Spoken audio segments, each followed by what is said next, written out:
حضرتك اللي هو عندهم امراض مزمنه وسكر والكلام دوت، ممكن تجيب عندهم لا قدر الله بتر. السلام عليكم ورحمه الله وبركاته. معاك ابو سعد الحمراوي. اوعى تنسى الشعار صلاه النبي هي مكسب. الفيديو ده مهم جدا. يعني انت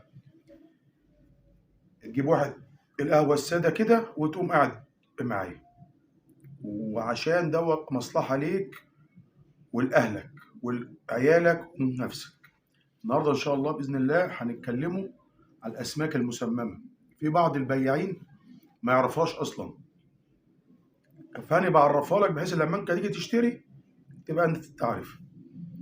هم 7 انواع اللي هم مسممين، والثامن من السم.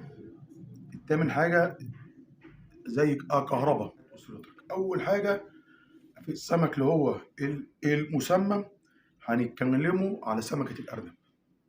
سمكه الارنب دي الواحد شرحها ياما، ولسه ناس الله يعني الله يرحمهم متوفيه منه، وناس صيادين كلوها وبتاع، وكانت سمكه كبيره ومات منهم. الله يرحمهم ويسامحهم ويغفر لهم. سمكه الارنب، السمكه ديت اساسها البحر الاحمر، هاجرت عن طريق قناه السويس، خشت البحر المتوسط. انا هتكلم على السمك بتاع البحر المتوسط اللي هو المسمى بتاع البحر المتوسط. سمكه الارنب دي اخطرهم، لان سمكه الارنب دي السم بتاعها مش في الشوك، السم بتاعها في الغالب في الاحشاء، في الكبد وفي المعده وفي الطحال وفي البطروخ. ديت اللي ياكل اي حاجه من دول. وفي المراره السم يعني بيبقى متركز خالص، ربنا يستر عليه ما متوفاش اذا ما لقاهوش. اللحم اللي هو في الظهر، اللحم بتاع الظهر دوت عامل زي الصدور بتاعه الفراخ بالظبط. دوت مش السم فيه 1%، يعني ده مش هيأثر. فدوت اللي هو بياكلوه في اليابان، اللي هي هم بيقولوا عليها سمكة الفيجو، وهم كذا نوع.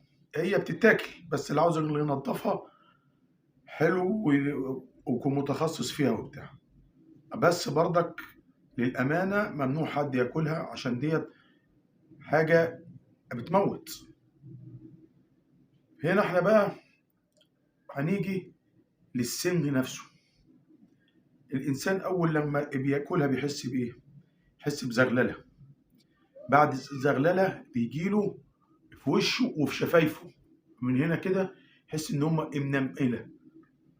شوية بشوية يحس إن شفايفه ومناخيره ووشه، شفايفه لو هياكل شفايفه مش هيحس بيه، يعض فيها كده مش هيحس بيها. بعد كده ارتخاء. دوت انا شفته بعيني، بس الحمد لله ان انا شفته لحقناه. اكل البطروخ، قعد في العنايه، واعرفه معرفه شخصيه، وصيادين طمعوا في البطروخ. كان بطرخه سمكه كبيره كانت تعدي ال 10 كيلو، كلوا البطروخ راحوا العنايه الاثنين، وهم واخد بالك يمكن سامعيني وعارفيني، اصحابي واخد بالك واخواتي، والحمد لله ربنا شفاهم. فانت السمكه ديت ما تجيش جنب منها خالص. ديت نصيحه مني. هم في النوعين المنتشرين في الاسواق، النوع الاخضر والنوع الابيض المنقط. الابيض المنقط ده اخطر حاجه، دوت تاكله من عند بطنه والعياذ بالله هو فاهم. هتقول بقى عليه انت ارنب، تقول عليه قراد، تقول عليه النفيخه، تقول عليه كده الفيجو، ديت الاسامي بتاعته، بس دي اخطر سمكه في البحر ان انت تاكلها يجي لك منها تسمم. بعد كده هنيجي للستة التانيين المسممين. التانيين دول الستة التانيين هنبدأ الشوك بتاعها هو اللي مسمم. زي ايه مثلا؟ زي المحرات.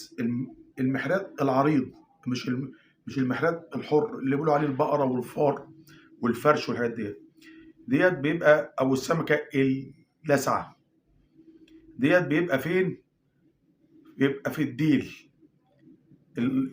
هو شوكة واحدة عاملة زي الرمح، تخش بتتكسر في اللحم. فدي بتجيب ورم شديد، وممكن لا قدر الله اللي هو عيان عنده السكر، عنده امراض مزمنه، دي ممكن الحته اللي مثلا لو في رجله ولا في ايده في الاطراف يجي له منها بتر. السبعه دول في جدول الحكومه، وزاره الصحه ووزاره التموين منزلهم ممنوع تداول فيهم. بعد كده اهوت نيجي على سمكه خطيره جدا اسمها الملانه. ديت سمكه مؤلمه جدا جدا لما بتشك، وبتعيش في الارض الرمله. ديت لما انت بتشوكك بيعمل لك عمليه وجع والم شديد، وجالك عمليه انتفاخ مطرح الشوكه.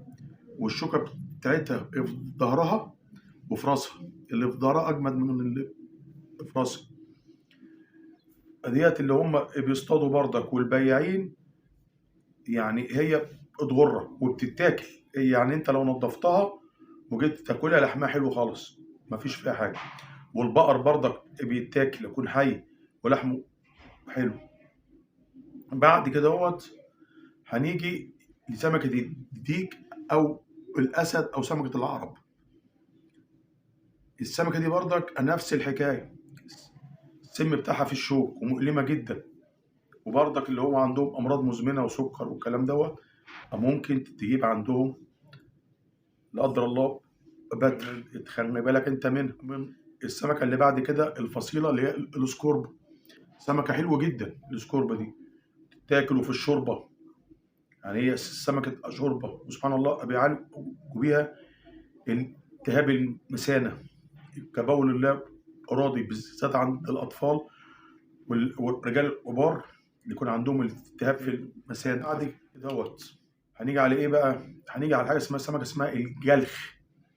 سمكة مؤلمة جدا، بردك أساسها كان البحر الأحمر، ولسه ظاهرة عندنا بقى لها 7 8 سنين. سمكة صغيرة كده اهوت، الشوكة بتاعتها في الظهر. سمكة مؤلمة جدا وصغيرة مش كبيرة، مؤلمة جدا جدا. ونفس الوضع اللي عنده بردك أمراض سكر ولا ضغط ولا حاجة مزمنة ممكن يحصل بتر. وبتتاكل هي بردك بس مش حلوة في الأكل. نيجي بعد كدهوت الفاكهة بتاعتنا بقى اللي الناس ما تعرفهاش. عشاق أهل اسكندرية وبورسعيد بالأخص والسويسة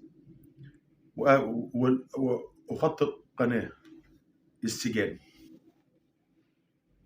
السجان أو البطاطا أو الصدفة زي الدول الخليج ما بيقولوا، ديت واخد بالك من أحسن أنواع السمك في الأكل. السمك اللي هو الصغير يعني، بس الشوكة بتاعتها مؤلمة جدا بس مش مؤذية.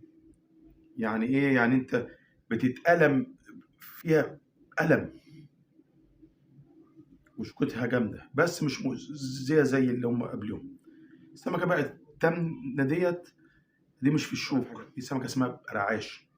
السمكة دي منها نوع بيعيش في المية العذبة، بيبقى نقط، وفي اللي هي بتاعت البحر تبقى عريضة زي المحرات كده. تيجي تمسكها سبحان الله السمكة دي تمسكها تحس بكهرباء كأنك ماسك سلك عمومي، وملاش إلا ماسكة واحدة، والصيادين بس اللي يعرفوه مسك من الديل.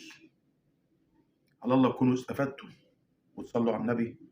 مالك ادعوا لنا، مالك ان ربنا يجعله في ميزان حسنات. السلام عليكم ورحمه الله وبركاته.